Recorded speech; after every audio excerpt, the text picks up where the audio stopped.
vía cognitiva conductual, que se llama en español sentirse bien. David creó un sistema en Stanford, en la Universidad de Stanford, en un grupo que se ve todos los martes, que se llama Team CBT, que es un protocolo muy efectivo de tratar temas de depresión, ansiedad, relaciones y hábitos. Hoy el enfoque de nuestras doctoras va a ser de relaciones. Y como ya en generación 1 y 2 hablaron del tema de relaciones de una perspectiva terapéutica, hoy va a ser otro ángulo que va a tener que ver con el diario de relaciones. David Burns también escribió un libro muy bueno sobre las relaciones que recomiendo, creo que no está en español, y se llama Feeling Good Together. El que esté interesado sobre este tema. Yo soy Yehuda Bar Shalom, el rector de la Universidad Hebraica y el representante de Team CBT en Latinoamérica, y me gusta tanto que nuestras colegas de Estados Unidos pueden estar acá. La doctora Heather Clegg es una psiquiatra formada en la Universidad de Yale y ella descubrió Team hace 4 años, y ella viene de 5 años, y viene de una tradición psicoanalítica que es muy diferente, y alguien puede estar en contacto con ella con preguntas: ¿cómo te adaptas de un sistema que trabaja así a otro sistema que trabaja de una manera muy diferente? Y creo que es interesante. Y la doctora Rhonda Barofsky de la Universidad de California, está 6 años. Ella está como yo estoy 6 años en Team. Lo descubrí en Israel cuando llegó el director del Feeling Good Institute. Si alguien acá que no está en la capacitación quisiera unirnos en la generación que empieza al fin de agosto, las certificaciones nuestras y las que reciben acá los grupos son del Feeling Good Institute de California, dirigido por un israelí, Dr. Maor Katz, que también abrió en Israel el Instituto Feeling Good. Bueno, las introducciones ustedes pueden pedir después. Entonces, estoy muy contento y voy a sentarme ahí, pero el espacio es de ellas hoy. Let's start. Y acá tenemos los micrófonos que creo que nos van a ayudar, y también creo que es bueno por la grabación que esto va a ser material futuro didáctico. Okay. Pues muchas gracias. Estamos muy contentas de estar aquí con ustedes. Yo me llamo Heather, soy Rhonda.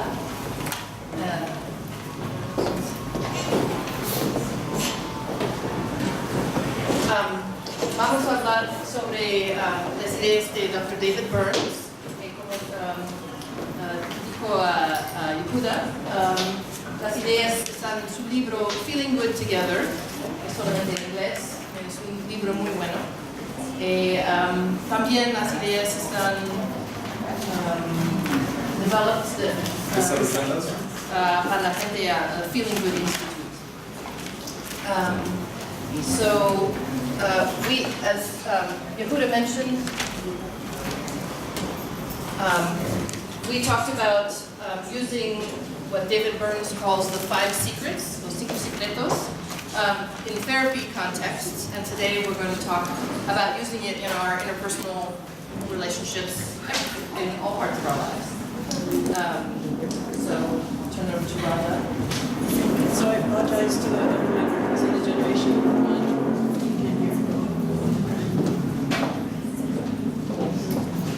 Hola. So I apologize to people who are in Generation 1 class. I'm going to repeat the game story.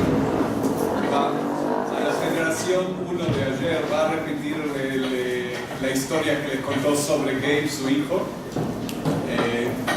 Pide perdón, pero es para enseñar el modelo. I hadn't planned to tell it yesterday. So we were talking about using the 5 secrets in our personal relationships. And I'm going to tell you the story about how I used it with my son, Gabe, who's 25. And he lives with me and my husband. And he confided in me a medical condition that he was experiencing. You know, it was a very nice, trusting thing for him to say, because he was 25, he's an adult, he doesn't have to tell me those kinds of things about his life. No se escucha. She cannot hear very well. No, se escucha bien, ¿no? I think you have to put it really You close. remember David? Okay, anyway, this is a story. Yo esta historia, Esto lo voy a traducir porque es muy importante. En esta historia que ella va a contar se incorporan los 5 secretos que usamos como terapeutas, pero toda la gente que nosotros los psicoterapeutas de Team CBT, y pueden preguntarle a los psicoterapeutas que se están formando en la generación 1 y 2, es también un trabajo personal que hacemos con los secretos de comunicación efectiva. Y esta historia que ella va a contar, y es la única creo que voy a traducir, fuera de si vemos que hay espacio que se necesita, es sobre su hijo de 25 años.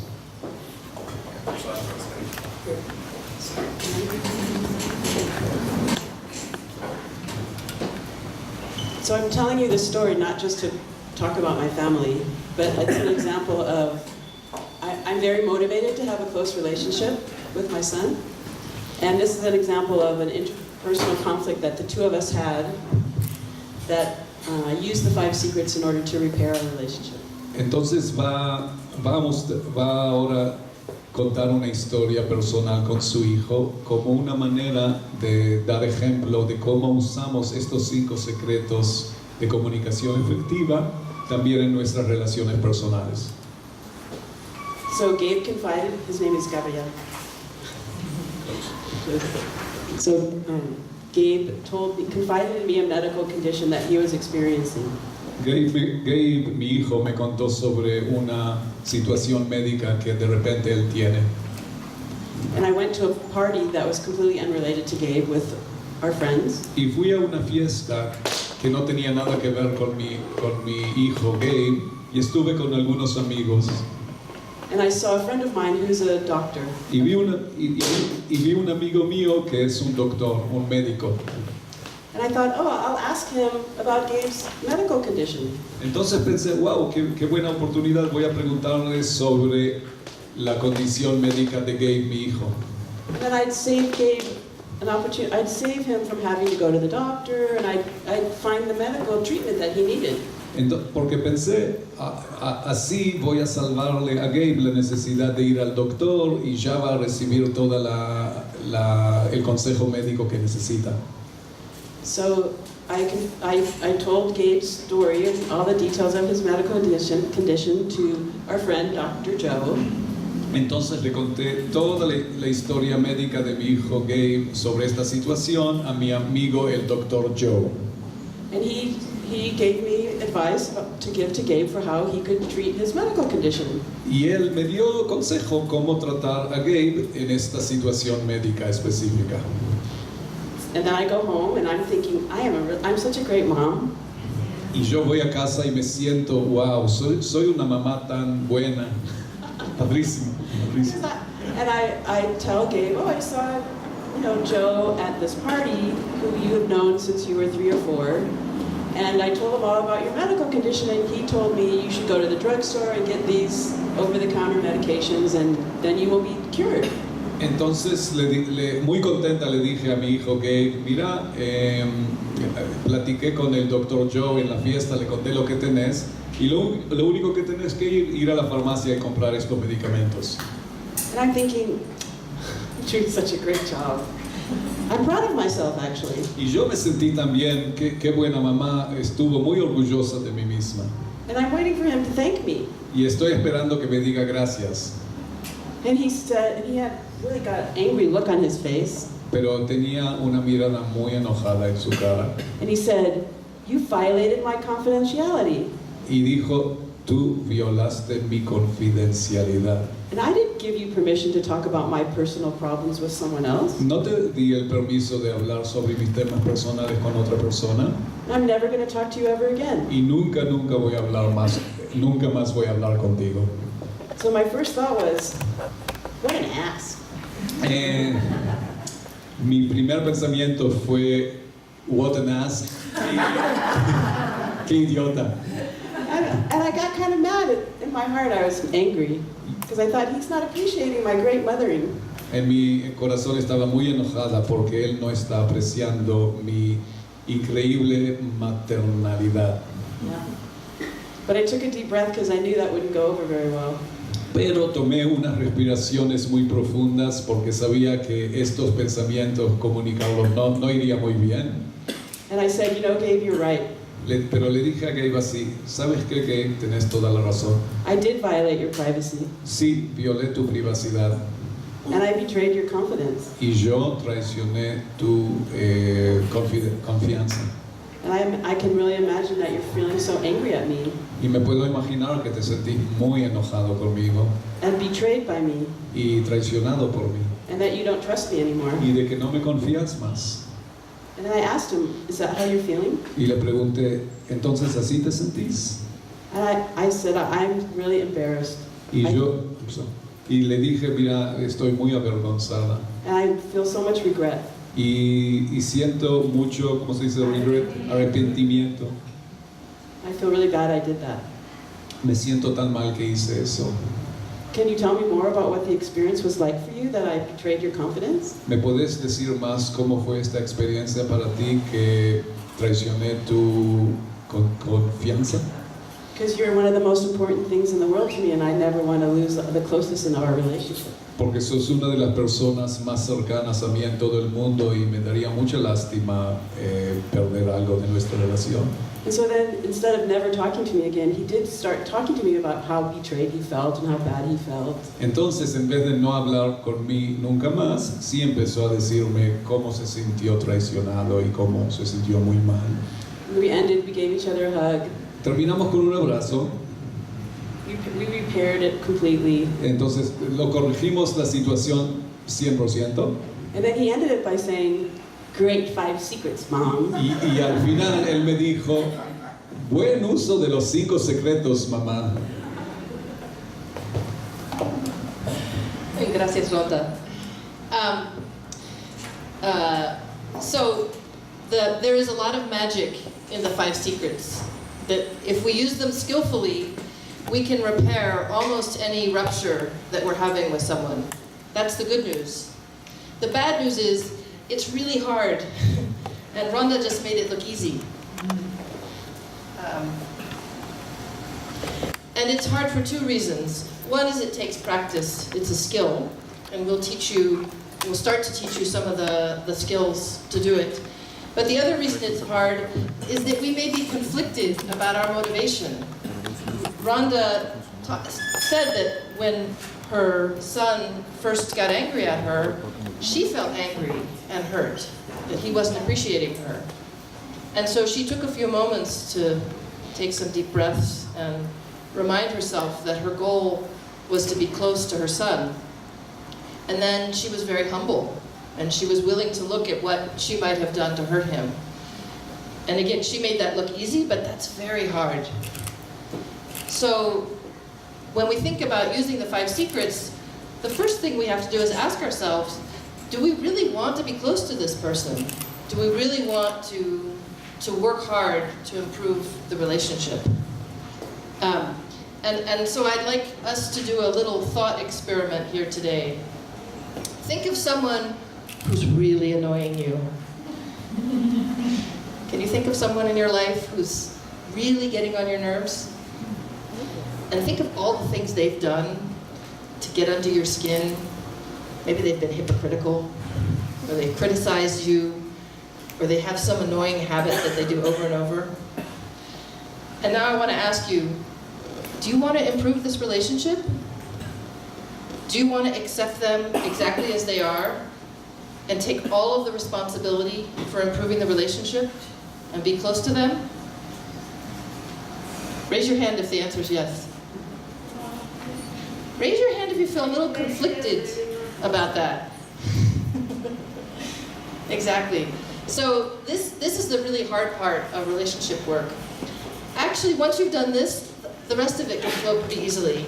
But it's important to respect that it is challenging to get close to people that are making us angry. So we'd like to bring this alive with an example of someone that we might be helping who comes to want to work on his relationship with his ex-wife. And we'll give an example of how we might help that person. And as we're doing that, I'd like you to think about your own example and how you might feel if you were in his shoes. So this is a case where a divorced couple. You do have divorced couples in Mexico, yeah? And they were in a disagreement about the children. And the husband felt that his ex-wife was not allowing him to see his children as much as he wanted to see them. She was very controlling. And he said, my ex-wife is so controlling, she never lets me see the children. So I want to ask you, so he's blaming his wife pretty much 100%, right? She's so controlling, she won't let me see his children. We want to ask you to tell us what you think are good reasons for him to blame her for their problem. It releases him from responsibility. It releases him from responsibility. It releases him from responsibility. Awesome.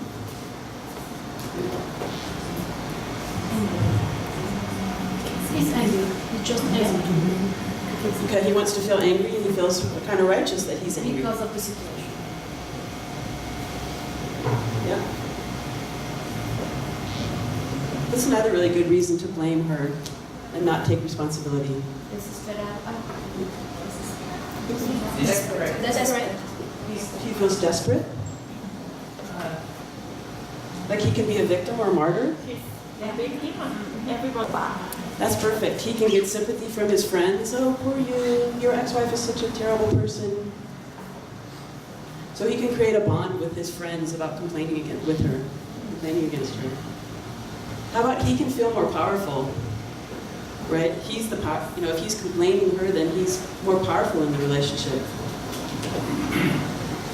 He also doesn't have to look at how he's contributing to the problem. If he's 100% blaming her, then he's not saying, well, what am I doing to contribute to this? And it's kind of easy. I actually love blaming people. Modus vivendi, he always blames them. Yeah, it's a habit that he's used to.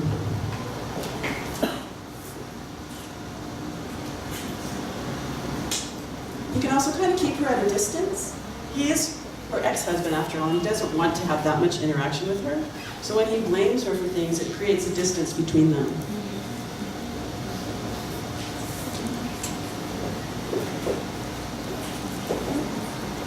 Could be a reason for him to be away from his kids. Maybe he's comfortable.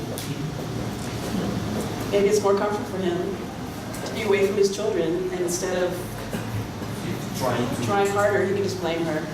Yeah. No, you know, if he does take the time to look at what he's contributing, that might be a painful experience, wouldn't it? Be kind of humiliating for him to see what he's doing to contribute to their problems.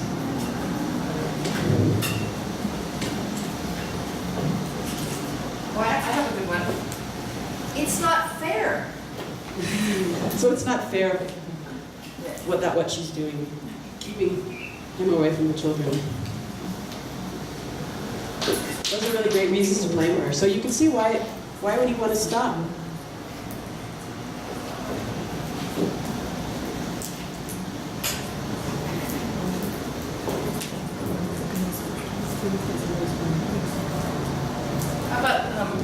How about one more, that she's wrong and he's right?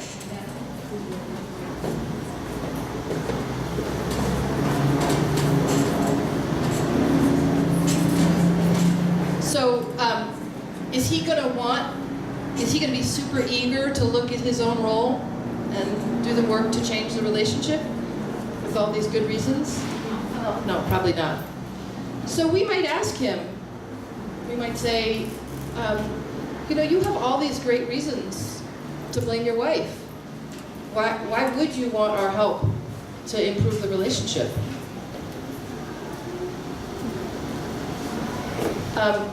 So he might actually come up with some reasons why blame is not so useful.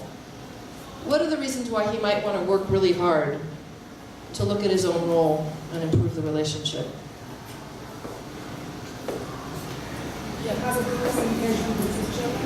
Yeah, he would have good communication with his children, a much better chance of actually spending time with his kids.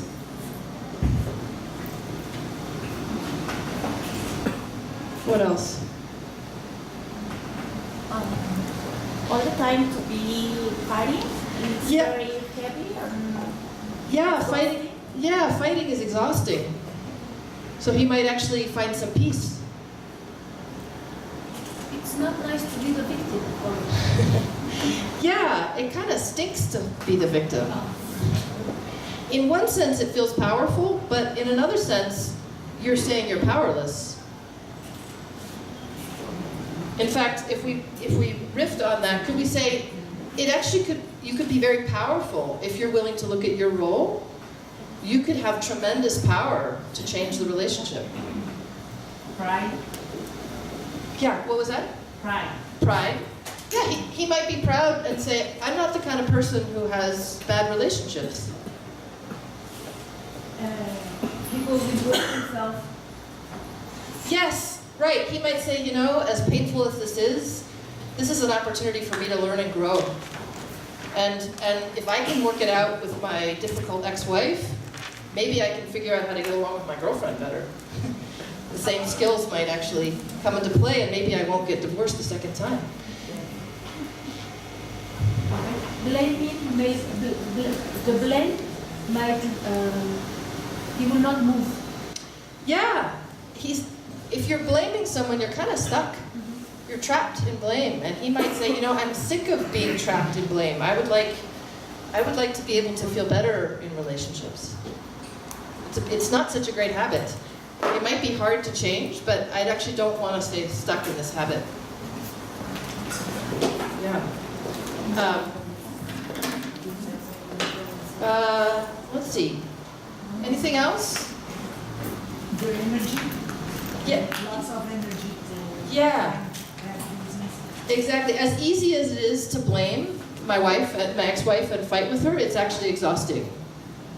And I thought of one more is, he might say to himself, you know, I want to set a better example for my kids. I don't want to show my kids the example of blaming and fighting. I'd like to show them that actually I can make peace with someone even who I have angry feelings at. So, let's imagine so what we would ask him to do is we would ask him to score this. This is a cost-benefit analysis. The advantages of blame and the disadvantages of blame. And we would ask him to weight the two sides and say which side is more important to you. Is it better to stay with the status quo and continue to blame her? Or are the disadvantages stronger, and would you like to work with me to learn how to improve your communication? Si usamos el número 100 y lo dividimos, entonces puede ser 90-10, 60-40. Right, the way we would ask the question is we would give him permission not to change, because all those good reasons to blame are real and powerful. And so we might say, again, you know, you've said all these beautiful reasons to change, and I'm so touched to hear that you would have these reasons to want to work hard to change. But at the same time, I'm really impressed at how strong these reasons to continue to blame her are. And I'm thinking, I'm still confused, why would you really want to change? How would you score this? How much weight would you give each side? And if he said, you know, I see the reasons to change, but I still want to blame her, then we'd say, that makes sense, I understand. And then we would stop trying to help. Then we might say, is there something else you'd like my help with? We can talk about something else now. But if he scored it, no, I really want to change. It's six to change and 4 to not change, but there's more on the side of change. Then we'd say, well, that's awesome. Let's roll up our sleeves and get to work. Because what we want him to do is start arguing with us that he wants to change. Because so often when therapists work with their clients, we're trying to convince them to do something. And when we do this paradoxically, or have him, or when we're saying, there's so many reasons, and really good reasons not to change, why would you want to? Then he's starting to argue with us that he wants to do the work. So there's one other important concept here, is that there's actually an alternative to either him blaming her or blaming himself. And this is what we call interpersonal enlightenment. Or personal responsibility. So he might be someone prone to depression, and he might be someone who tends to blame himself. So one reason to blame her is so that he doesn't blame himself. And if he was blaming himself, he'd be telling himself, oh, it's all my fault. And he'd feel guilty and inferior and anxious. And he might withdraw and just not even talk to her. He might give up and just stew angrily. And then he'd be all alone and feel kind of depressed. Or he could blame her. And what he would be telling herself, and her, and all of his friends, is it's all her fault. And how he would be feeling when he's telling her that it's all her fault is he'd be feeling really angry and irritated. He might be feeling hurt. How he would communicate with is that he would argue and escalate and continue to create more conflict. And the result would be endless fighting, perhaps depression, and escalation of their conflict. We actually have this form for you in Spanish. Yehud is looking at it. Okay, so what's the alternative? If there was personal responsibility, what might he be telling himself? What do you think he would tell himself if he's taking personal responsibility for what's happening? Or what might his stance be? It might be, I can do something to change the reality. Yeah, exactly, an empowered stance. Yeah. What do you think he might be? I think you don't have to have a permission to feed the children, for example. He can go closer to the children, decide what the wife says. If he wants to get a relation with the children, he doesn't have to have permission. Yeah, that he's got, I think what I heard you say, he doesn't need permission from anyone to have a relationship with his kids. Right. And that, but he might also see that having a good relationship with his ex-wife would help his relationship with his kids. I realize we're asking you leading questions, and I think in the interest of time, we're just going to show you the answers. Okay.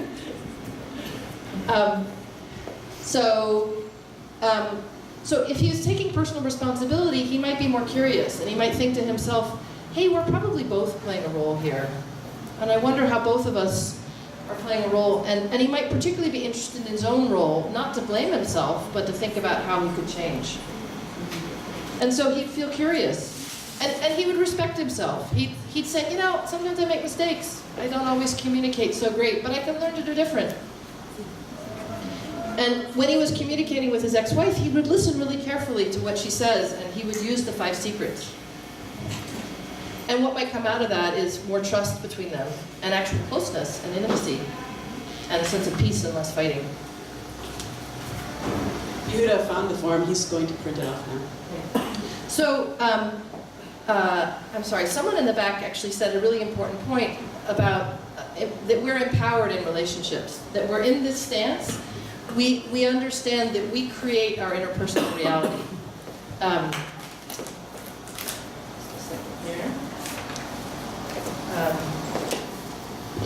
That typically, when we complain about what other people are doing, we're making them do that. We're the cause of all the things that we're complaining about. And this is really terrible news, because if we're prone to blame ourselves, we realize, oh goodness, I'm causing the problem. But it's also good news, because it says, but then I'm in a position to change it. And that's incredibly empowering. And the reason this is true is that relationships are interactive systems. And we are influencing people all the time. We're also being influenced.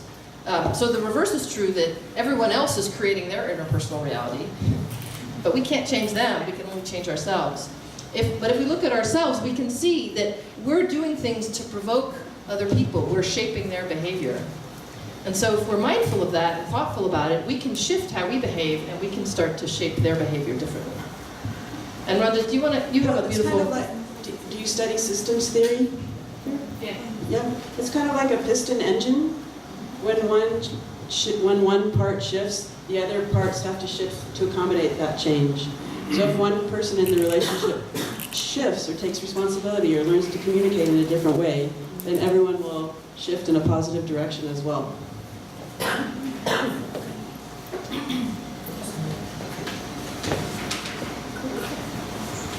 So now you're going to... So we're going to pass this out.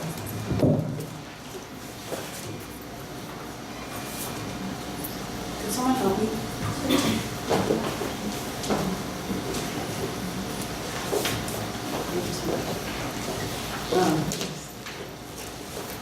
Christina is in the process of translating this. No, Christina. Oh, Christina, sorry. She's translating this form for you in Spanish. Right now we only have it in English. I apologize.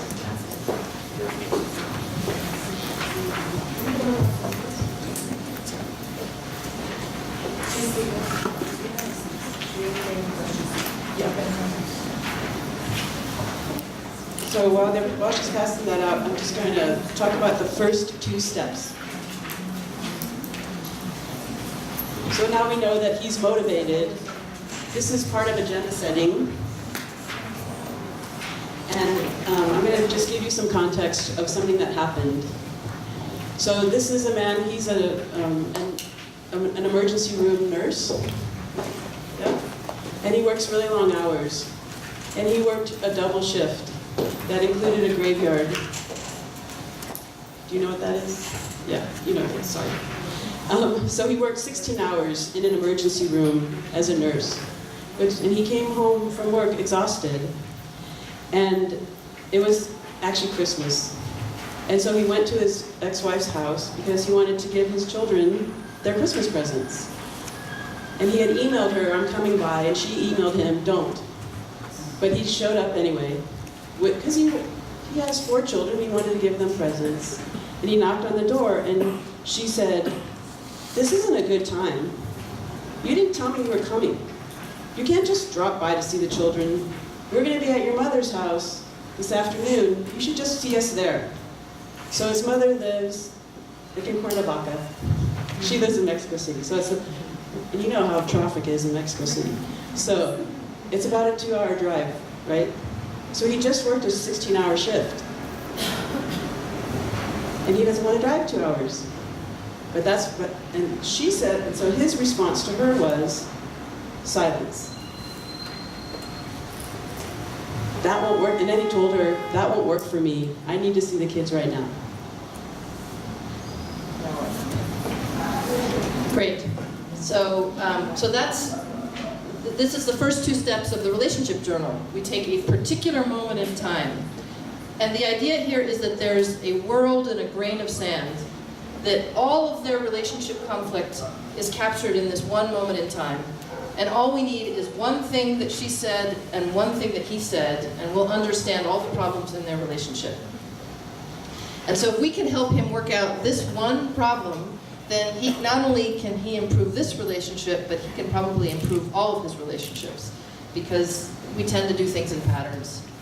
Write down one thing that the other person said, and then step 2 is to write down one thing, what you responded with. And then we'll think about how each of them is feeling. So what might she be feeling? You can just look on the form and see feeling words. Angry, yes. Annoyed. Annoyed.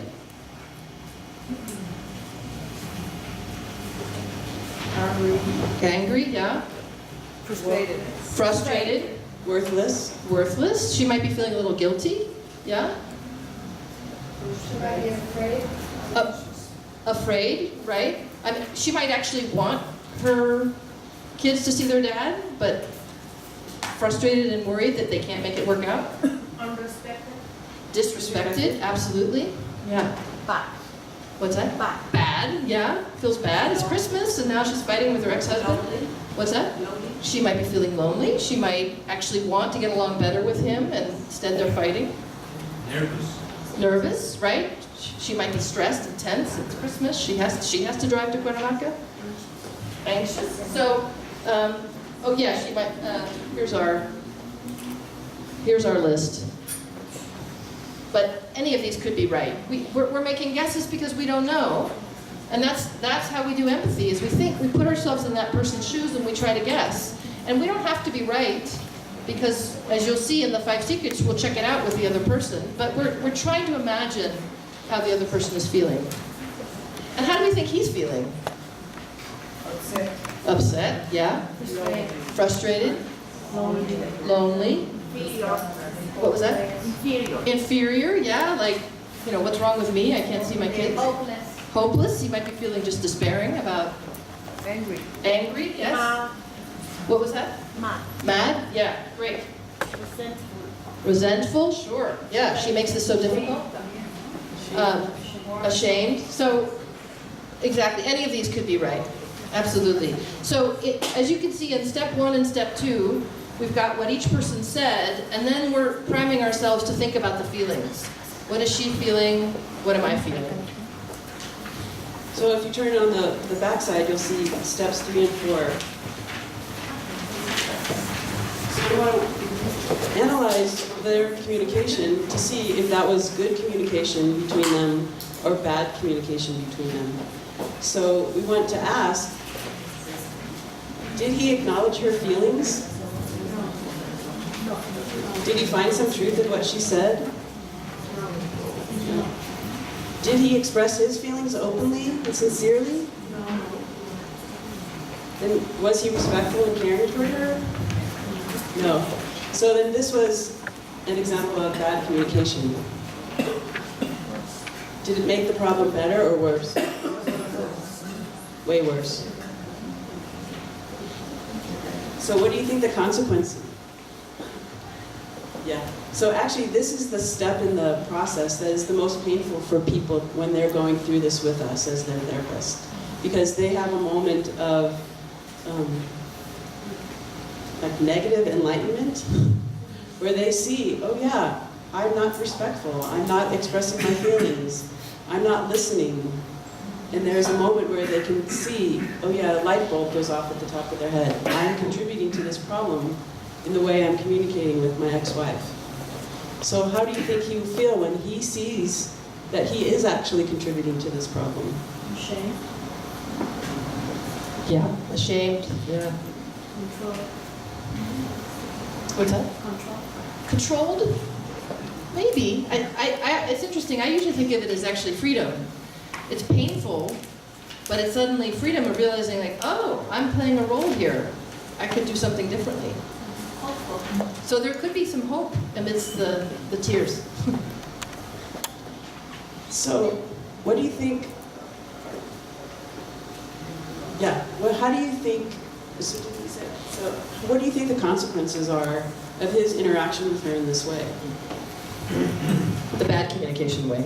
When he communicates with her poorly in the bad communication, what are the consequences for him and for her and for their children? The distance grows. The distance grows. The relationship fails. The relationship fails. Is it going to be easier or harder for him to see his kids the next time? Yeah, is she going to be more motivated to make it work out or less motivated to make it work out? Yeah, he's just alienated her. So, here's what he said. Here's what she said to him. This isn't a good time. You didn't tell me you were coming. You can't just drop by to see the children. We'll be at your mother's house this afternoon. Meet us there. And can I just pause for a second? Is this good or bad communication? Bad. Yeah, she's also communicating badly. We're not going to say that she's an angel, but we can't change her because she's not in the room. He's the one who's with us. He's the only person right now who might possibly be motivated to change. So now we're going to be doing step 5, where we're rewriting his response using good communication, using the ear checklist, where he acknowledges her feelings and finds some truth in what she's saying, where he openly shares his feelings, and he conveys that his feelings in a level of respect and caring. So how you level generation 1 and 2 people? You know what she said. How could he disarm her? You're right. You're right. It's not the right time. You say you're right. I didn't notice that around here. Acércalo a la... He would say, you're right. I didn't notice that I was gonna come. Perfect. And Yeah, that's good. Let's stop with the disarm. So, right, he could say, you're right. I didn't tell you in advance I was coming.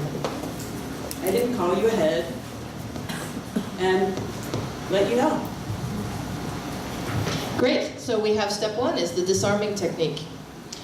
So how would you feel in her shoes if that's the first thing that he said? How would that? Would you feel more angry or less angry? Yes. Yeah. So when someone is angry at you, if you disarm them, they will become less angry.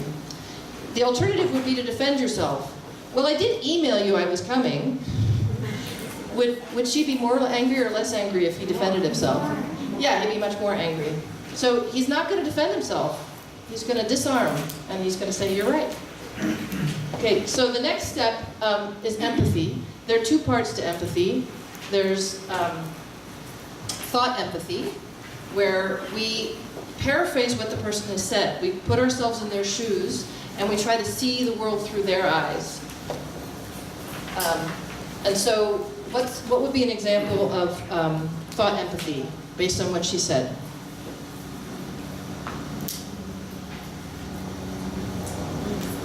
You're right. This is not a good moment. I didn't accept you that I am coming. Right. So it can be similar to the disarm. You're right. This is not a good time for you. I didn't tell you you were coming.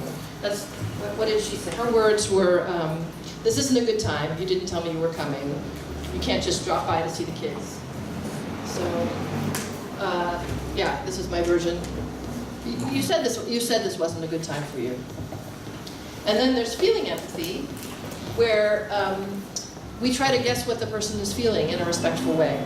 So we went through the list of what she's feeling. How might he give her some feeling empathy? Yeah. Yeah. What would you say? I imagine that you feel upset and angry right now. Perfect. That's beautiful. Is it easy to acknowledge someone's anger, or is it hard to acknowledge someone's anger? It's really hard, and most of us forget to do that. So you made that look really easy, but it's actually, often we have to remind ourselves, they might be angry at us. Make sure we mention the anger. I can imagine, so I actually like your version better. I might amend this. I can imagine you're feeling annoyed, angry, and frustrated with me. Like, let it land on you. You're making it okay that she's angry at you. If someone says it's okay to be angry at you, do you feel more or less angry? Yeah, less angry. If it's okay for me to be angry, I don't need to be so angry. So the next step is an inquiry, or pregunta, or an investigation. So now his opportunity is to solicit from her what she is actually thinking and feeling. So he can simply say, did I get that right? Am I reading you right? Which is actually is a yes or no question, which will end the conversation prematurely. So we also want to ask an open-ended question. Can you tell me more about what you're thinking and feeling? What's it like for you that I dropped by? So up to this point, this attention has really been focused on her. And he might need to pause then and let her vent. So you might repeat this cycle a few times while she's like, yeah, blah, blah, blah, blah, blah. And what would he do if she gets angry at him? More disarming. You're right. You're totally right. And it totally makes sense that you're mad at me. And he would keep doing that until, she's a little calmer. And then we also want to add in 2 other secrets. The next one is I feel. And this is where we respectfully share our own feelings. And there's 2 kind of important parts to this. One is, instead of saying, I'm sorry, what we're doing is we're showing that we're sorry. We're showing them the emotions that we're having of regret and remorse. And we're also humanizing ourselves. And we're making the emotional reason for our behavior more apparent. So what might he say as an I feel statement? I feel ashamed. Great. Yeah. So here's my version. Oops. I feel bad I surprised you like this. And I've also been feeling sad and frustrated that I haven't been able to see the kids more. Here I would also add, and we haven't talked about this yet, that he might also say, I feel bad, I surprised you, I feel sad and frustrated, but I also want you to know I just worked a 16-hour shift, and I'm really tired. Exactly, he's humanizing himself. Notice that's come after he's given her permission to have her feelings. And we're reciprocal beings. If someone has just valued your feelings, you're going to be a lot friendlier to theirs. If he came in right at the beginning and said, I just worked a 16-hour shift and I'm really tired, and he hadn't disarmed her or validated her feelings, she'd probably be like, well, I don't care. I just cooked all night, wrapped presents, and did my own stuff. So we create space for our feelings by acknowledging the other person's feelings. So now the last step is offering a stroking or an affirmation where we're conveying an attitude of respect, even if you're angry or you're frustrated with the other person. We're finding something genuinely positive to say about the other person. And you can imagine how difficult this is. If he's worked a 16-hour shift, drove over, she won't let him see the kids, he's gone through this whole process. It's so hard to find something nice to say. What could you guess that he could say? I appreciate how you take care of the kids. And that you're gonna have my mom to see them. Oh, that's beautiful. So I love that. I really appreciate what a great job you're doing taking care of our kids. And I really appreciate that you're bringing them over to see my mother and my family. Thank you. I'm so happy you're doing that. Because you can imagine in a divorced family, that may not happen very often.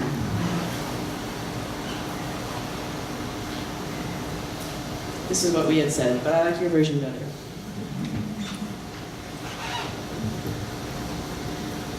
So now, we're gonna... Okay, so, oh, no, this is your slide.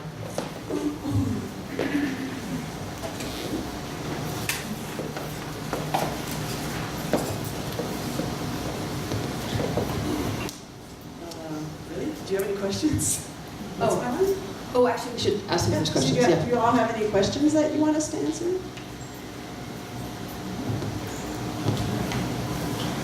Maybe you already said that, I don't know, but I guess these 5 steps sometimes doesn't work. For example, when you have your interlocutor or the other person has a personality disorder, for example, if he's a morbid narcissist or if he's I don't know, somebody that has a violent issue, maybe we should say something about them. Thank you so much for bringing that up. Do you want to answer that? And so what if the other person has a personality disorder, is a unrecoverable narcissist, or has been violent? Would it affect how we behave?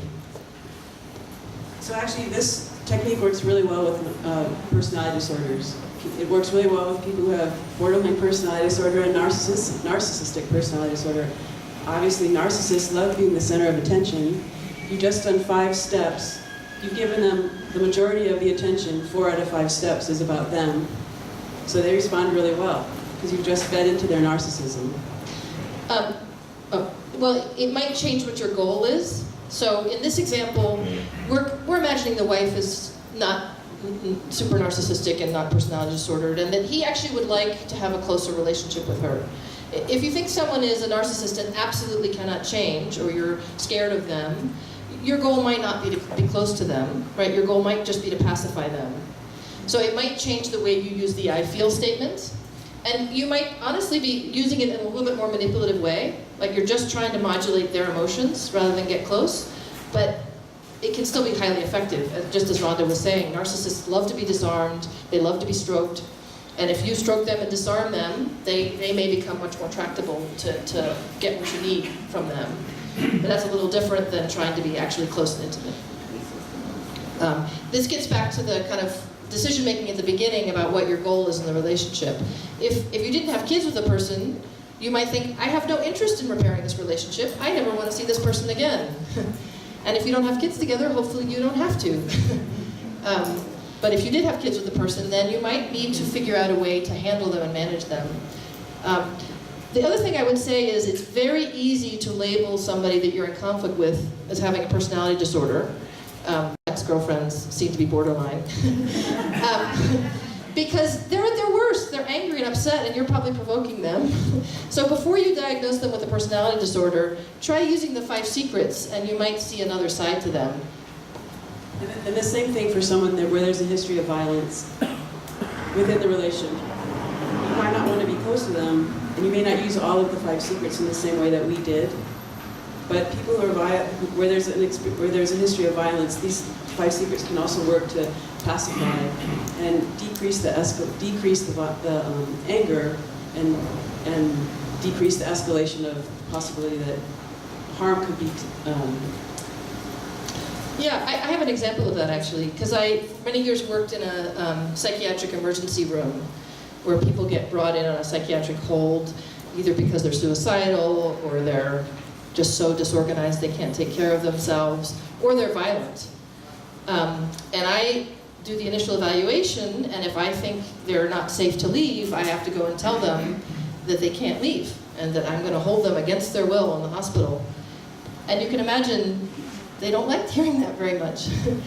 And using the 5 secrets has saved me from being assaulted a number of times, because I've been able to say, I have some news that I think is going to upset you.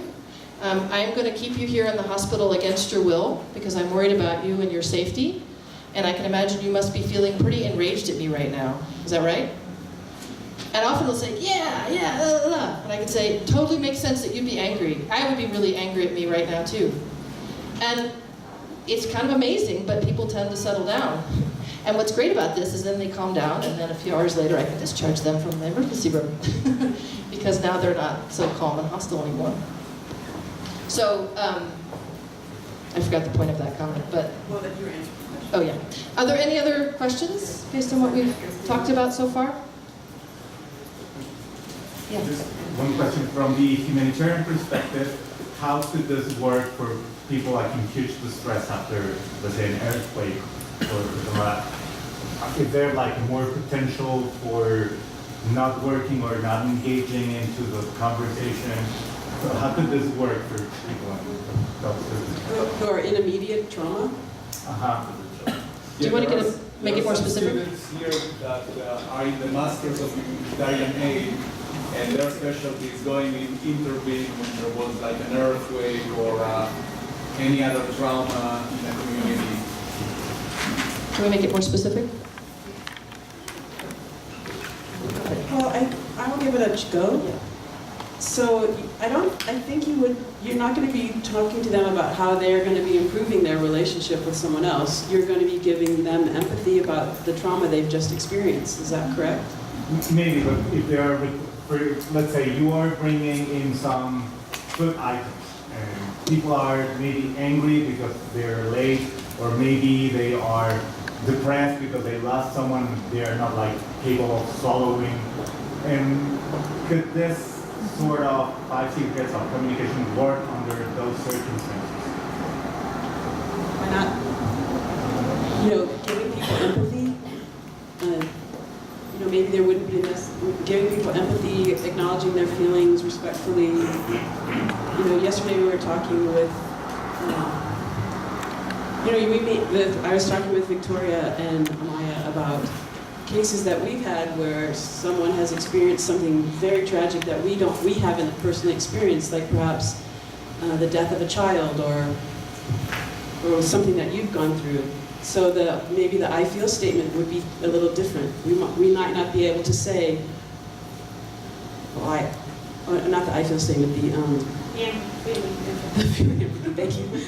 We might not be able to say, I imagine you're feeling, so horrible or so angry or so sad, because it just seems too insensitive and broad and insincere on such a huge level to say something like, oh, I imagine you're feeling really bad right now. So we were talking about the best way of handling that situation is by saying, I can't actually imagine what you're going through. It's so horrifying, but I'm here for you. And I trust that you would be able to express to me how you're feeling so that I will eventually understand it. But I can honestly say I'm heartbroken by what you're going through, and I really want to hear everything that you have to say about it so that they feel respected and present with you. Does that make sense? Yeah. Quiero agregar como un ejemplo de que Amira y yo, que usamos estas técnicas, estuvimos en una misión humanitaria de cadena en Chiapas hace unas semanas, y ahí encontramos una realidad que la gente dice no podemos ir al campo, no podemos trabajar porque del otro lugar hay balazos, y se me murió mi tío, se me murió mi mamá. Y estábamos haciendo actividades en grupo con ellos, y lo único que hacíamos es escuchar y decir que sí, no nos podemos imaginar qué difícil es para ustedes, etcétera, etcétera. Y eso creó una confianza, y ellas quisieron seguir hablando y hablando y hablando, y básicamente dijimos al final de que gracias por hablar tan honestamente con nosotros, que eso es un acaricio. Pero si alguien, lo que Joaquín dijo, alguien está enojado, no llegó mi paquete y qué sé yo, podés decirle, sí, tenés la razón, esto está más lento de lo que pensamos. If the food supplies are slow, yeah, you're right. The food supplies are late and we are doing our best. Exactly, yeah, that's wonderful. So we have an example of listening with empathic compassion. If someone is just feeling terrible and we just want to be with them and give them empathy. Or let's say someone is legitimately frustrated because, they're angry and scared and we're late with the food. Again, we could own that and say, you're right, it is scary and you must be so frustrated and you need to eat and we are trying to bring you food and it's not coming fast enough. Frankly, we're feeling frustrated too and a little scared. And we really want to do everything we can to get this food to you as fast as we can. So absolutely, anytime there's conflict, the 5 secrets can be used to diffuse that tension and try to develop a more collaborative alliance so that you can creatively solve the problem together. Can I make a... Yeah. This is just a personal thought. This is not a question. I think that when you use these 5 techniques, they are wonderful with patience. But in a personal relationship, in an interpersonal relationship, it's hard. When I was listening to the other case, the one with the wife and the ex-wife and the ex-husband, and I was like trying to imagine to speak like that to the wife when I'm coming home after a 16-hour shift, and just say, oh, I can see you're hungry, and I understand, and it's like taking all the blame on yourself, and that doesn't seem right. I don't know if I will be able to do something like that, because you're angry at the time. He must be angry at the time. So this is like very, very hard, because for me it's not just acknowledging and taking care of your responsibility, but assuming everything. It's your fault. And I don't know if I would be able to do that. Do you want to answer that? Or? It's I'm so glad you said that. Did everyone understand? Basically like, oh, that looks pretty, but it would require someone superhuman to pull that off. Well, my answer is simple. It is difficult, And it's worth it because of the serious consequences of responding with anger and the continuation of a negative relationship, or the lack of a relationship, or in this case, the lack of a relationship with his children. My husband's here. I do this, he really makes me mad sometimes. But you're still married, right? And that's You're why. married. You have a good relationship. No, No? I work at it. I take 100% of the responsibility. And he doesn't know the 5 secrets, so I'm always disarming him. And there are times when I think, God, could you disarm me every once in a while? She just said that actually on the van ride over. And it's always right. No, but I say it. So it is not. So I'm glad you brought that up. It's an exercise in self-discipline, and it's an exercise in motivation for what you want in life, which is closeness with the person you're in love with. So, if somebody at the grocery store upsets me, I'm not going to do a 5 secrets response because I could care less about that relationship. Right? Right. Or we just had our kitchen remodeled. I could care less if I continue a relationship with the person who designed the kitchen. So I didn't always use the 5 secrets with her. So we know David Burns. He's the one who developed this. He does not always use the 5 secrets. Sometimes you are impatient, and you might make a mistake and yell back, and then you experience whatever the consequences are. And the beauty of this is you don't have to be perfect. You can repair it later when you're calmer. That's a really important point, is that we illustrated this as though after that 16-hour shift, he would pull off a perfect 5 secrets. That's a little bit like landing a triple Lutz if you're a figure skater. More realistically, he would say whatever he normally said because he's exhausted and tired. But he might think about it overnight, and the next day he might call her up, and he might repair it at that point. And that is actually why David Burns doesn't always have to use the 5 secrets, because he trusts people to let him know if they're upset, and then you can repair it. So you can repair this at any stage along the way. It's fine to make mistakes, and you'll probably make mistakes even as you're using the 5 secrets, because it takes practice and to learn it. And when you start to get success, and you see how powerful it is, it's almost addictive. It's really thrilling, and then it's motivating to keep practicing and keep making mistakes. Because, Rhonda's example with her son is a good one. She could be estranged from her son right now, and instead they have a warm, loving relationship. You got a question, yeah?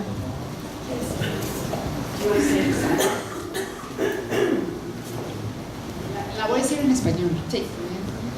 ¿Qué pasa cuando no encuentras de verdad, nada de verdad, en lo que está diciendo la otra persona? Right. She asked, what happens if you cannot find any truth in what the other person is saying? Can you give us an example of something where there's zero truth? Llegas a tu casa y tu marido está fuera de sí y te dice que está muy enojado porque tienes un amante. Uh-huh. Great. Okay, so you come home to your house, and your husband gets angry because he says you're cheating on me. He's crazy. Right. He's being paranoid. No. Yo sé que es un ejemplo fuera de lo común, pero puede suceder. Right. So this is a great example. We were actually just talking about this last night. Okay, so the literal truth, you are not having an affair, you are not cheating on him. That is not literally true. But there is an emotional truth. What's the emotional truth?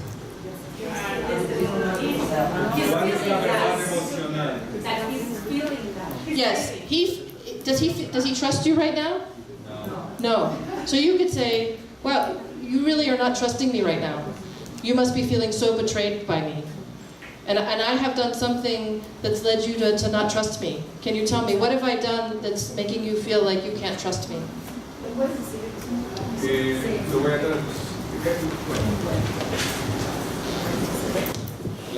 Hay una diferencia entre la realidad literal, que no es posible en este caso decirle sí, tener razón, tengo un amante, pero sí hay una realidad emocional, y la realidad emocional es, wow, tú sentís que no me estás confiando en este momento, y que quisiera que me digas más, qué es lo que yo causé que te hace no confiar en mí. Y eso sí es real, porque él siente que no la confía. What might come out is, he's mad because you didn't text him that you were coming home, and he was waiting for you and you were 5 minutes late. And from there he spun into some paranoid fantasy. But if what you're doing with that response is you're getting him to be more specific, right? What specifically happened that caused the rupture? Something got triggered and made him feel scared and betrayed, and then he spun into orbit with some fantasy. You can kind of leave that aside, but you want to know what's the specific thing that upset him, and then you could disarm that. You're right, you know, it was inconsiderate of me. I didn't text you when I was coming home, and I kept you waiting. Now, there's a separate issue is, why would you want to be in a relationship with someone who freaks out and accuses you of having an affair? That's a separate question. But let's say you do want to be close to this person, then you're not going to want to defend yourself and say, I didn't have an affair. You're going to want to find out specifically what's the thing that you did do that upset him. So now we would like you to think of that relationship that you thought of in the beginning when we asked you if there's a relationship that you feel there's some annoyance or conflict. And pull out the relationship journal that we handed you and fill it out for yourself. Just take one moment in time, one conversation that you had.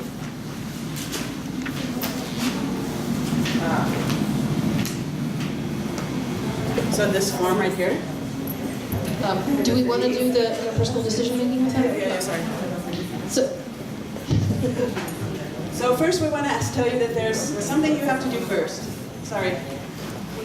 So there's something you have to do first. You have 3 options in any relationship.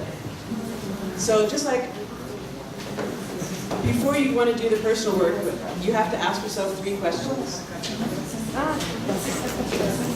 Because in any relationship where there's conflict, you have 3 options. So the first option is, do I want to stay in the relationship? If you don't want to stay in the relationship, maybe you don't want to do the work that we're about to go through, and we would help you get out of the relationship.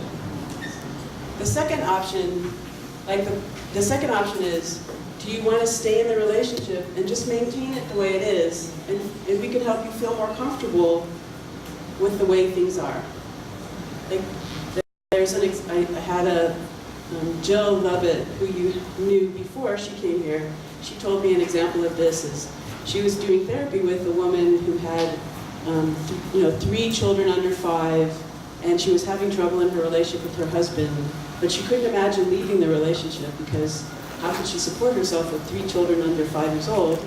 So she chose that option. She wanted to stay in the relationship, even though it was unhappy for her, and just learn to accept the way things were, and that was what she chose.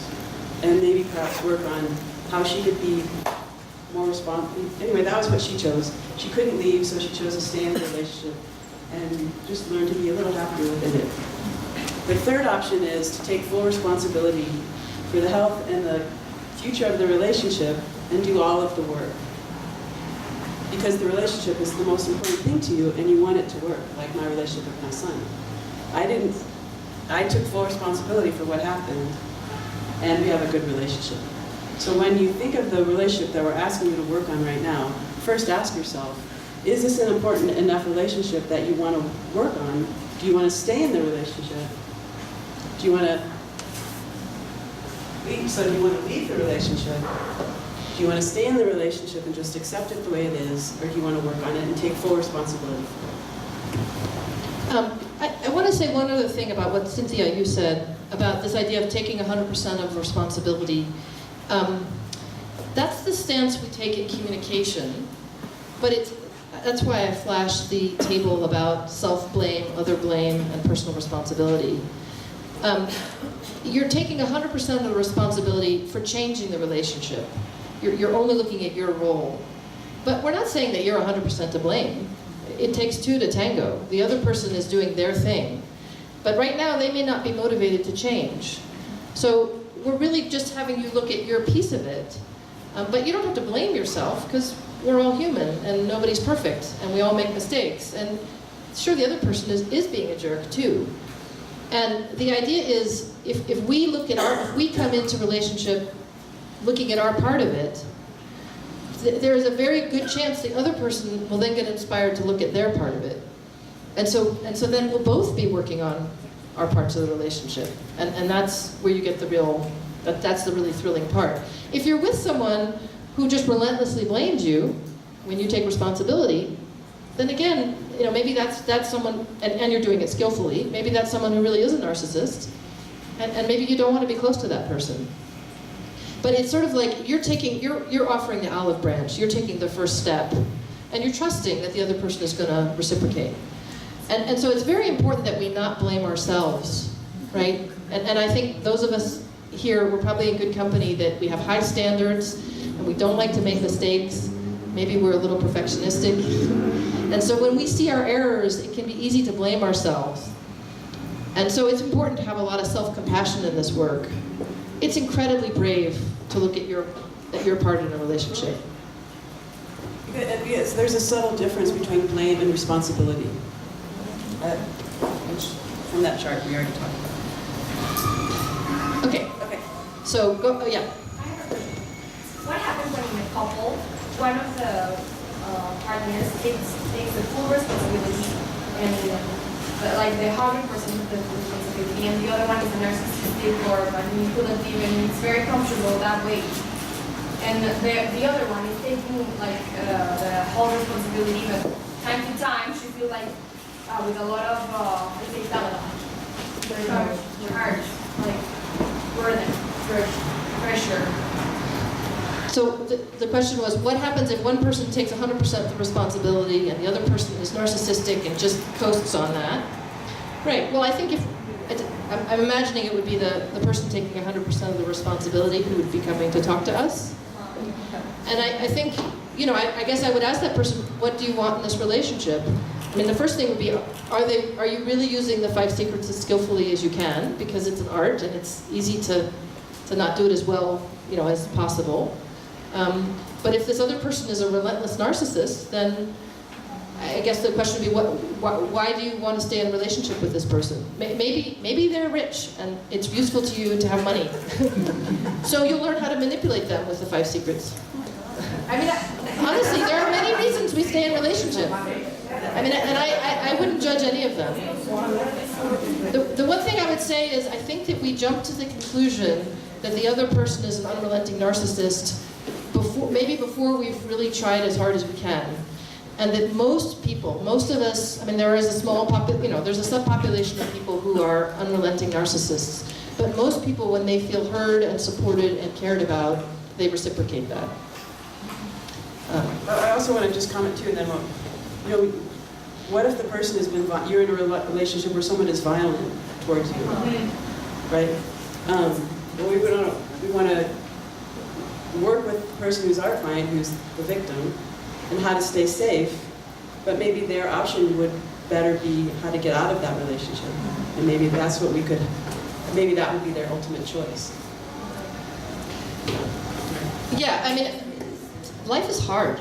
People can be in very painful, difficult situations. And when we're therapists trying to help people, it can be easy to want to try to rescue people from how hard their lives are. And the 5 secrets are very powerful, but we can't fix everything.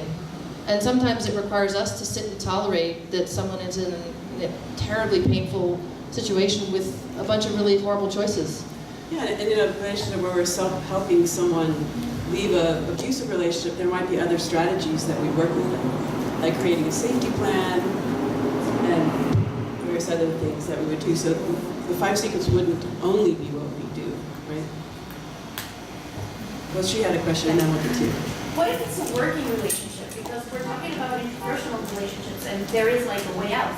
But if it's a working relationship, especially if if there's a power play, it's your boss, who in the moment you accept your responsibility, it becomes your fault for that person.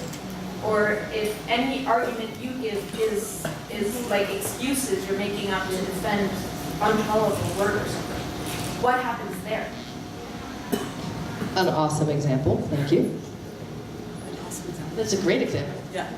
The 5 secrets works great in a working relationship.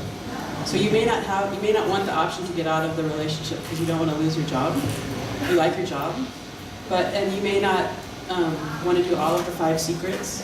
But and just like the example that we gave with the husband who says you're having an affair, when you do a disarm, you don't have to disarm the objective, what's going on. You don't have to say, yeah, oh, I am having an affair. But if your boss is criticizing you and you didn't do what he or she is accusing you of, you don't have to disarm by saying, oh, you're right, I did forget to file that report. But you can say, oh, you're upset with me, tell me more, what's going on? I mean, well, it depends on whether your boss is delusional or not. But imagine that you're a boss and that you're disappointed in someone's performance and you tell them, hey, you didn't file that report. Now let's say you didn't file that report. How would you feel as the boss if the person said, oh gosh, you know what, you're right, I did not file that report. I feel really badly. I've let you down. And I want to know everything I've done that isn't pleasing you so I can do better next time.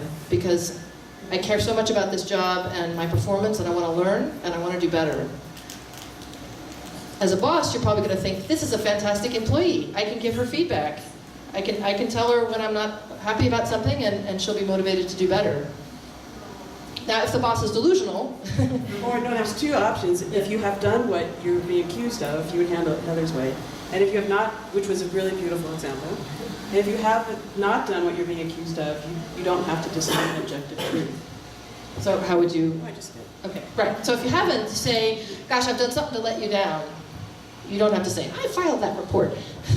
But you can say, something I'm doing isn't pleasing you. Can you tell me specifically what's upsetting you? Tell me more. You must be really frustrated with me. Because it's good. The 5 secrets work in any situation where there's conflict or a charge in the relationship, and there's often conflict with your supervisor at work, right?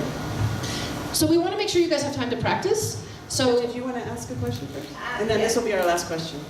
How would you teach these 5 secrets to children so when they grow up, they don't have so many problems? You can role model it, right? You can treat your children with this kind of respect and empathy. That's probably the most important way, is to behave the way that you would want them to behave. But I have a 15-year-old son, and he was having problems with his girlfriend, and I taught him the 5 secrets, and he was so excited because it worked really well, and he has his girlfriend eating out of his hand. So he's like, oh, Mom, the 5 secrets are great. I don't think either one of us works with very young children, but there are other people within the teen community that do, and perhaps we can have Yehuda invite them to come to Mexico. But also there's material online that we can send through to Yehuda to you to tell you to answer that question. Okay, so let's have you guys start working on your own relationship journals so you can get a visceral feeling of what this is like. So we're imagining, we've had you think about all the good reasons not to improve this relationship, but let's just say hypothetically that you want to. So you can see steps 1 and steps 2 in the relationship journal. We'll give you a few minutes to do that.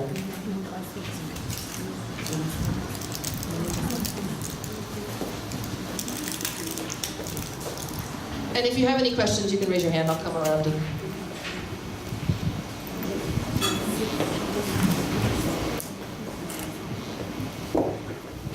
Levanten la mano si no hay algo no claro en las instrucciones, etc.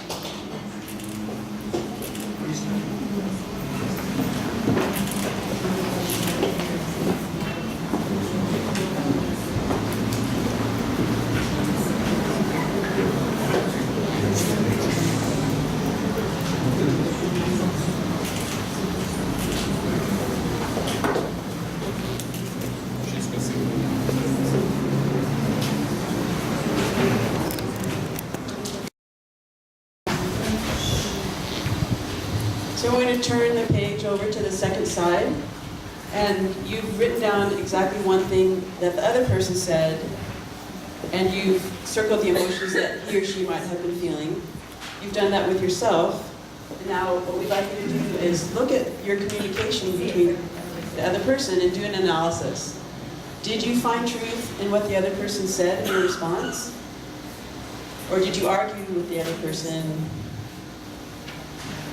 ignore their feelings, blame them? Did you express your feelings openly, directly, or did you hide your feelings? Or did you act your feelings out? And did you convey respect? Yes or no? So look at the chart and do a brief analysis, or quick analysis of the communication that you wrote on the first page.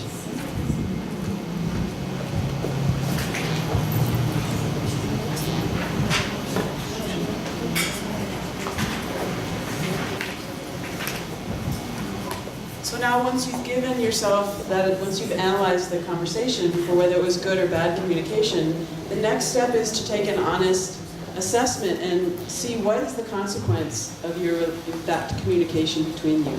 Did it make the relationship better? Do you feel closer? Did it create more conflict? Did it create more distance? Were there other consequences?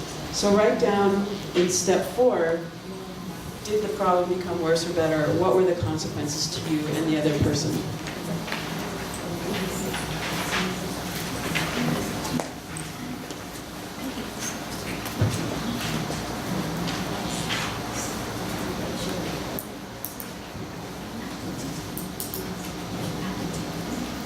This is the relationship chart. This is step 5.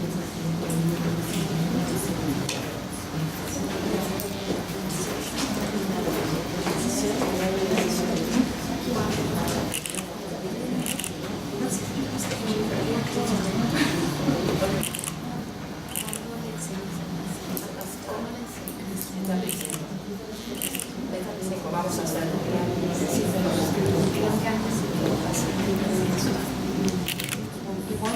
We want them to fill this out based on how they're communicating now. But let's start doing, because I think if you have this question, everyone has this question. I bet. So, sorry, ¿cómo se llama? Tere. Tere had an excellent question, which was, as a therapist, when do you actually teach someone the 5 secrets? And the idea is we don't teach the 5 secrets until the person really wants to hear it from us. And that's usually at this point of step 4. So with the patient, we would do exactly what we did with you, where we would go through all of the good, we'd have them, we'd empathize, we'd get to a place where we understand they're motivated, they're making the choice to stay in the relationship. We would go through all of the good and bad reasons for blame until they are now arguing for change. And then we would go through the relationship journal with them, just like what we're doing with you. Right, and steps 1 and 2, step 2, when you write down what you said, that's what you're already doing. That's the bad communication. So we purposely have the person write down the thing that's not working so well, and then see that it's bad communication, and see that it's making the problem worse. It's not a very nice thing that we're doing, is it? We're making someone feel pretty bad by showing them what's not working, but hopefully if they feel cared about and supported by us, at that point then they'll say, oh, okay, how can I do it better? And with that attitude of how can I do it better, then they're really receptive to learning the 5 secrets. And that's what we do at step 5, is we teach the 5 secrets. And I just want to say one other thing about doing this work with an actual patient. We skipped over empathy. We really haven't empathized with you all very well. And I think this speaks to Cynthia's comment too about, boy, I just don't think I could do this. This feels really unfair. And relationship work goes slowly because people need a lot of time to vent and complain about the other person and get empathy for just how awful it is. And they really need to trust us and feel like we get how bad it is. Because otherwise, they're going to feel like we're just dismissing kind of how bad it is, and we just want them to change.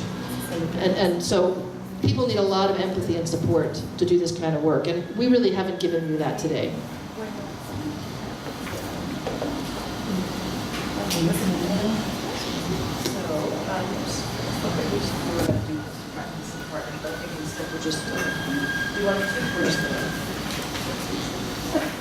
we're not going to do this in partners for the sake of time. Oh, you want to do? You think we'll get through all 5 secrets?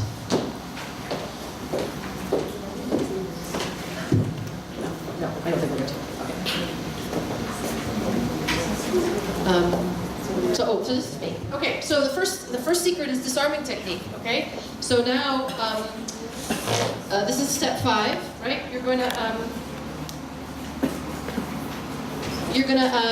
write down a statement to disarm what your other person said, and the coach here is to start off with the phrase "you're right," and then say what the kernel of truth is.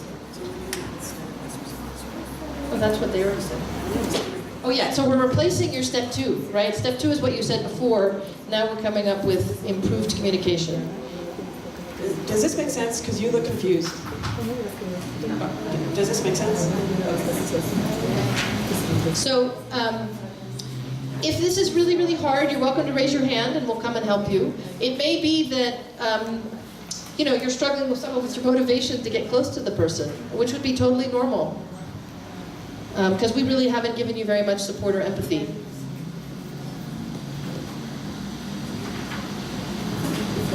So raise your hand if you need help with this step.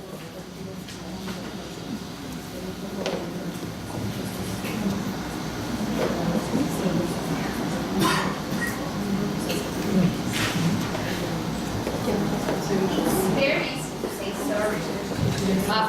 Yes. Yes, what's your name? Regina has an excellent point about apologies.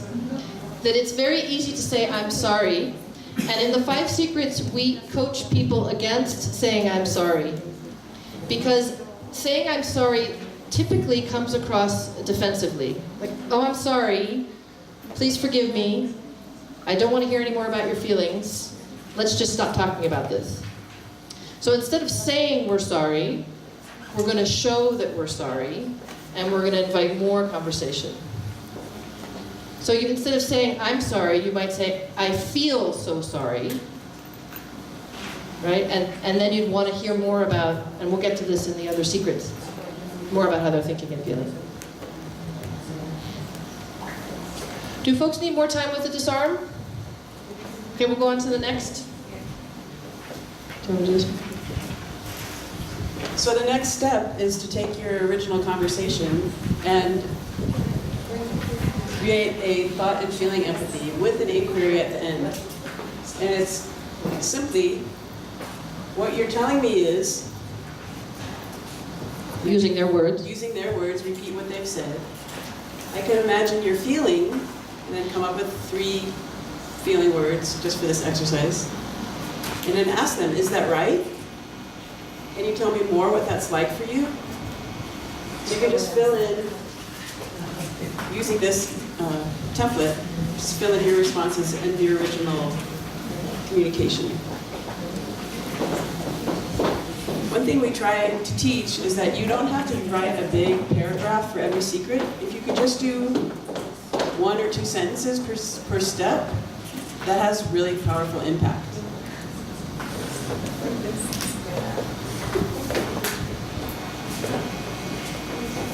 Give you just another minute or 2 here.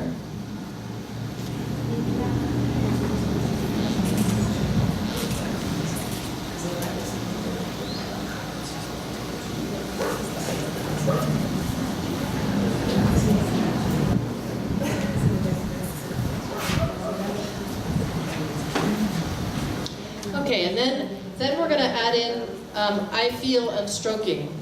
And I feel and stroking are really how we warm up the communication. We humanize ourselves.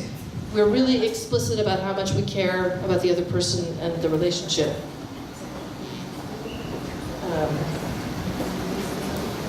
And we use this template simply, I feel, and then put in several feeling words, because I care about you and I care about our relationship. And just a note about this template, we gave you this template because it's simple and easy. It's sort of like, a beginner piano piece.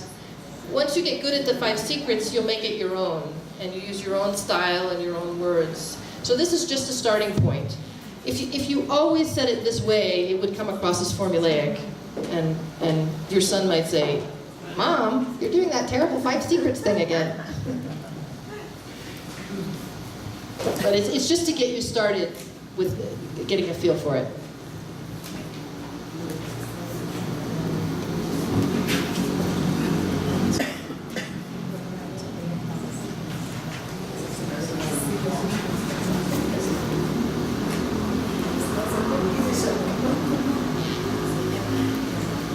So, is everyone finished? So what we'd really love is for a couple of volunteers to come up and read us their relationship journal, the beginning, when it was bad communication, and the end when you've rewritten it. Is this easy or hard to volunteer to do this? Raquel, is Raquel being brave right now? Yes. Yes. Are we really impressed that she's willing to share this with us?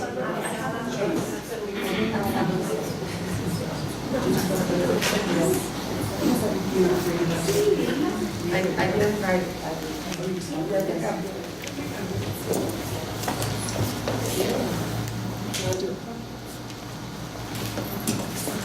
So Raquel,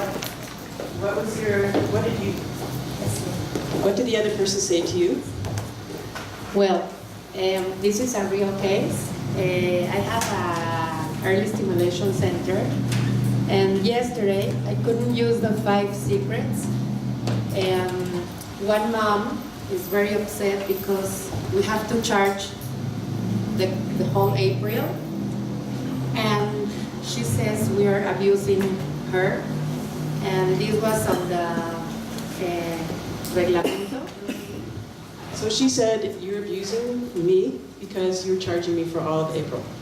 And you already knew that since you came in with us. Let's just stop there. She said you're abusing me because you have to charge me for all of April. And what can you imagine that she was feeling when she was telling you that? Anger. Anger? Anything else? You have to know the whole story. The thing is, she has twins. She only pays 1.5 child. She used to bring the 3rd kid every month, once or twice, and we don't charge for him. She didn't pay December because of the same reasons, and we said, okay, we're not gonna say nothing. And she continued, and now she says that we are abusing, and this is not an abuse. She's taking, we charge only, yeah, we have vacations, that's why spring break. 2 weeks. That's why she says we are abusing. And because we close in those 2 weeks. And also, she's paying for like a package, like you pay if you come only for once a week, and she's coming daily, 5 days a week. So I have to pay. I have to pay my teachers. I have to pay the rent, the water, light, everything, and I have to charge them the whole December and the whole April, and that's not doubt. They already know. Since they came in, they signed a paper where it says. So, and I also give them extra classes on Sundays sometimes for the parents and without charge. So we can compense this way. Compense?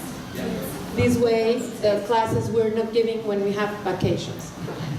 So she goes and very upset, and I couldn't use the 5 secrets. I said, I'm sorry, I only wrote a WhatsApp, and I told her, I'm sorry, I'm not gonna argue with you, not for money. I really like you, like your children, and I'm not gonna fight for pesos. I'm sorry. I never wanted you to feel this way, and I'm not gonna end bad with you. I love what I do. I love my classes. I take care of the moms and take care of the teachers.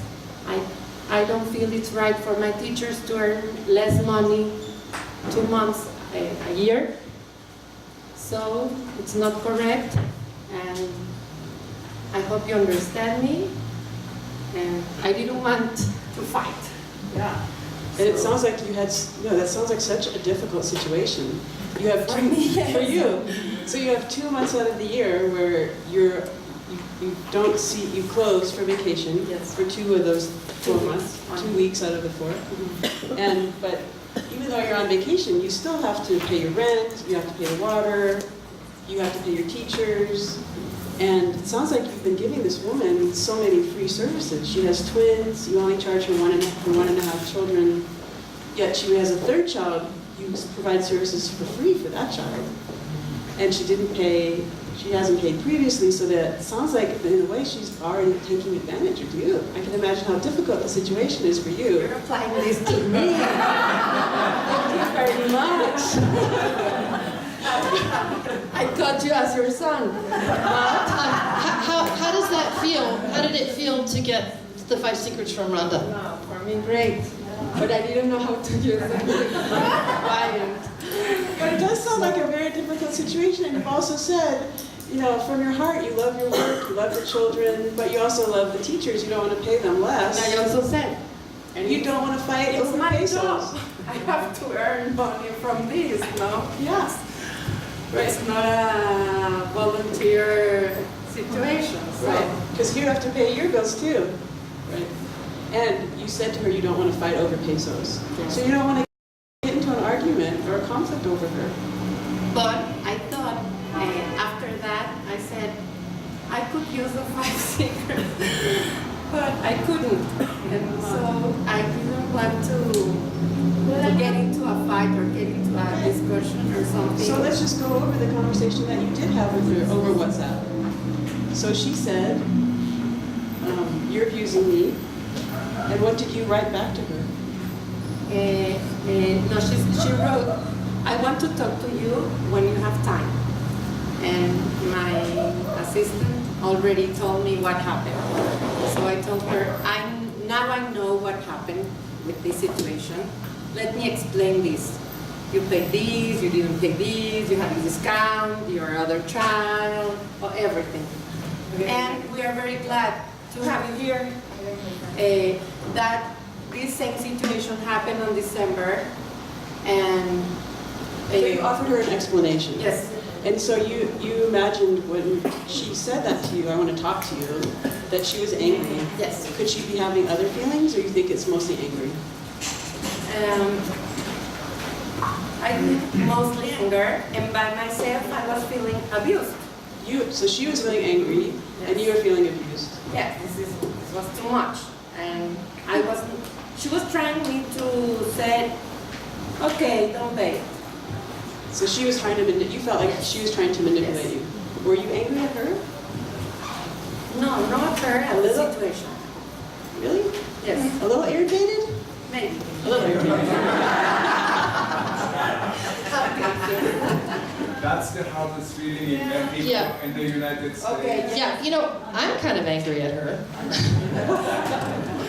Thank you for continuing your empathy. I know, I'm feeling irritated too. I want to join in on that. Because it does sound like she's taking advantage of you, and she wants all these free services, and so now we know how she's feeling, what she said. You're feeling abused and a little irritated. So when we look at the ear, did you think that when you gave her all the explanations, which were completely valid, did you follow this chart? Did you acknowledge her feelings and find some truth in what she said? No. Okay, just yes or was no. only in the WhatsApp? No. Yeah. And did you express I didn't feel she was right. That's no. We know she's not right. Yeah. That's right. We agree with you, she's not right. So if you know her and she told you something, help me. Because maybe she doesn't want to. Well, I think we have an interesting moment here, because you had said earlier you can't use the 5 secrets and that she's not right. And maybe what you're saying is you don't really want to use the 5 secrets with her, and you're not interested in fighting with her. Maybe you'd rather not talk to her at all, and it would just be easier to give her the money and stew silently in anger and let your assistant deal with her. And you don't have to learn the 5 secrets for her. Maybe that would be better in this situation. You know what? I've been having these kind of situations when you work a lot of months. The thing is that the social media now it's against all the business. And if you're not agree in something, okay, Facebook. If you know this early stimulation center, so I prefer not to fight. She's not my friend. Maybe I won't gonna see her again, but I don't want to fight. I don't want to leave a bad feeling. And it's not nice. She was with us maybe a year or less, and I think it's not worth it to end. Yeah, so I'm hearing 3 options that you have with her. One would be to fight with her and say, no, you have to pay. Another would be to do what you did, which is to appease her and say, fine, I don't want to fight with you. It's not about money here. You don't have to pay.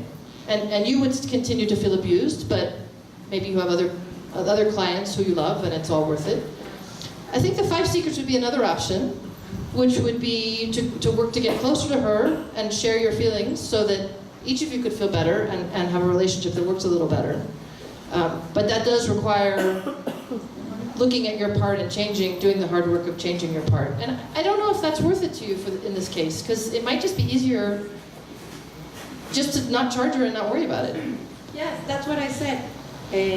When I wrote her this, she answered, okay, I would like to clarify some things that you say in these things. And I answered, don't worry. Leave it this way, and good luck. It was very nice to meet you, and that's it. And then she wrote, I sent you the money with this mom, and I hope this is okay with you. I didn't answer anything. Well, it sounds like it's working okay. I mean, is there something else you'd like our help with? Because it sounds like what you did worked fine. No, exactly. What I want you to help me is that not always, when you have a relation, this was a question that I was going to give you on Wednesday. We are talking a lot about relationships that interest you or that matters you, or the patient that comes and yells or says, I'm not fighting with you. But in the common or not something so deep or something so difficult, I couldn't use it, for example, yesterday. Well, would it be okay if I disagree with you? Yes. I might make you a little angry or hurt. You might feel hurt or angry about what I'm about to say, which is, I think you have decided you don't want to improve your relationship with her. And I think that's fine.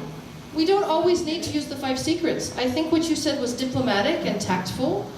She's not going to go and rant about you on social media. And I think it's fine. It's not the 5 secrets. And if this was a relationship you really cared about, we could show you how you might handle it differently. But I'm not hearing that you're not motivated for that. I mean, I don't think you're motivated for that, and I think that's fine. But I don't think it's true that you can't use the 5 secrets. You could, if you wanted to, but I think you just happen not to want to.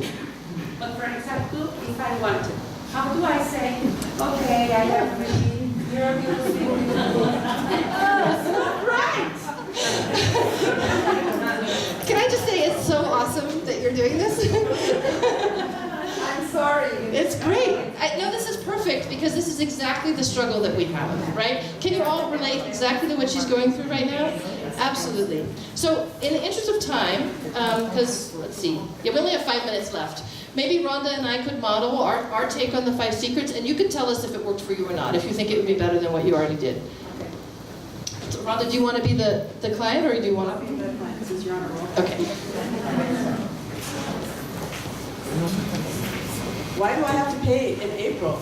We're closed for 2 weeks. You're taking advantage of me. This is wrong. I'm so glad that you brought this up, and you're right. It must be so confusing why I'm charging a full month in April when we only are open for 2 weeks.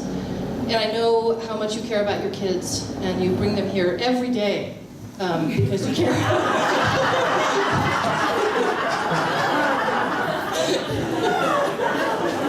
So much about them. And you must be feeling really frustrated and probably pretty angry at me and probably taken advantage of because you pay good money, and I know this is not cheap. And I know you've had some financial problems, and you have 3 kids, and we've done our best to try to accommodate that by reducing our fees, but even so, it must be really expensive for you. Yes, I can barely afford it. Yeah. Am I reading you right? Is that about how you're feeling? Yeah, that's how I'm feeling. And can you tell me more? Is there more that's gone on that's made you feel like you're not getting a good deal here? Well, yeah, it happened in December too, and I had to pay the full month, and you were closed for 2 of the weeks. Yeah. She didn't pay. Did you pay for December? Because I was assuming, I thought you hadn't paid for December. I didn't pay because it was the same situation. Why should I pay when you're That's out of right, the that's right. And I respect that. You're not someone that's going to let someone walk all over you. No, you're right. I'm sticking up for my children. That's right, that's right. Well, I got to be honest with you, it's not easy for me to hear this, but I'm glad you're bringing it up so that we can work it out. And, I feel, I really respect you, and I really admire how you go to bat for yourself and your kids. At the same time, I'm also feeling a little bit conflicted. And actually, this actually feels a little awkward to bring up, but I'm actually a little bit annoyed as well. And I'm imagining that might be kind of hard for you to hear. You're annoyed at me? Yeah. And I'm thinking that could be really off-putting, and you might feel kind of angry to know that I'm actually also a little annoyed. Yeah, it makes me angry you're annoyed. Yeah. Can you tell me more? What it must be really unfair. I'm paying you. Yeah. Well, I'd be happy to tell you where that's coming from if you wanted to hear it. I don't know. You might not want to hear why I was annoyed.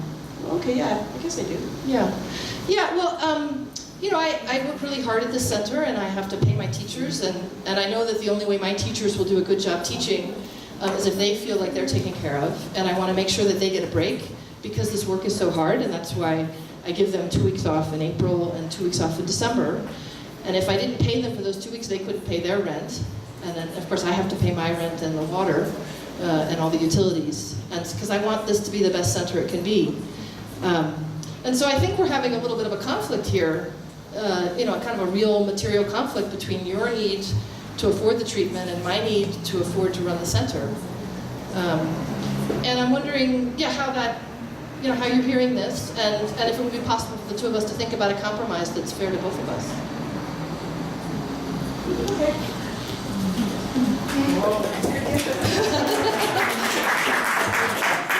So, can I contact you?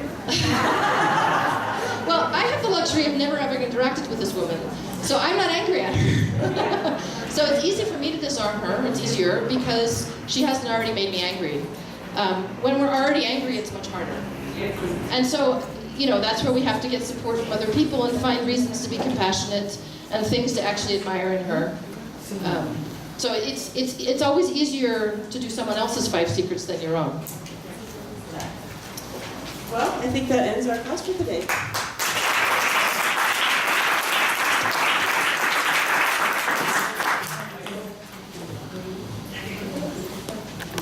Antes que cerrar, una pregunta y... Es como, pregunta, pero lo que noté es que en el ritmo siempre se le regresa y sí te estás como constatando que sí se sienta escuchado o que sí se sienta valorado lo que está diciendo. Creo que es como una de las claves para regresar de rato.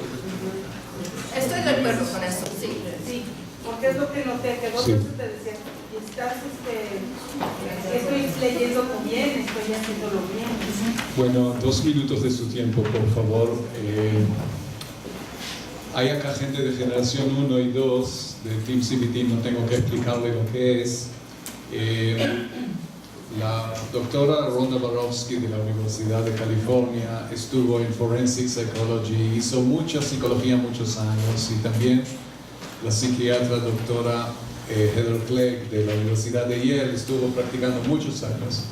Pero como me pasó a mí, que estuve practicando como counselor en Israel muchos años, encontramos este team hace 6 años que David Burns desarrolló, y todos queríamos ayudar más a nuestros pacientes y a la gente que trabajamos con él. Y esto es un elemento de Team CBT. Team quiere decir testear, que siempre checamos cuando empieza la sesión y al final de la sesión con herramientas muy definidas cómo está el paciente en indicadores de depresión, ansiedad, y también cómo está nuestra empatía. Estamos checando qué nivel de empatía logramos crear, porque si no hay un vínculo humano real, nadie va a querer trabajar contigo y hacer cambios y tomar riesgos. Y eso es la empatía, la E de ti. Después viene la paradójica, la agenda setting, que esto es nada más un ángulo. Hay muchas cosas, porque nunca vamos a invitar a alguien a hacer un cambio hasta que no estemos seguros de que en realidad quiere cambiar. Y después, M, tenemos 50 y más métodos muy efectivos de causar cambio. Entonces, si alguien quiere que no está en Team CBT, empezamos otro curso. Yo doy el entrenamiento con gente que me apoya en el trabajo, y creo que les va a ser interesante, y me emociona mucho que podemos tener gente tan preparada y formada, nuestros vecinos de Estados Unidos, llegar y compartir la excelente didáctica que ustedes dieron. Hay una evaluación muy simple que quiero que llenen, por favor, porque estamos interesados a ver qué es lo que podemos mejorar, si hay que mejorar para la próxima vez en esta capacitación. Y nos quedamos unos minutos acá si alguien quiere acercarse con algunas preguntas específicas. Y agradezco a ustedes y a ustedes por estar acá con nosotros. Que tengan un muy bonito fin de semana y Shabbat Shalom a los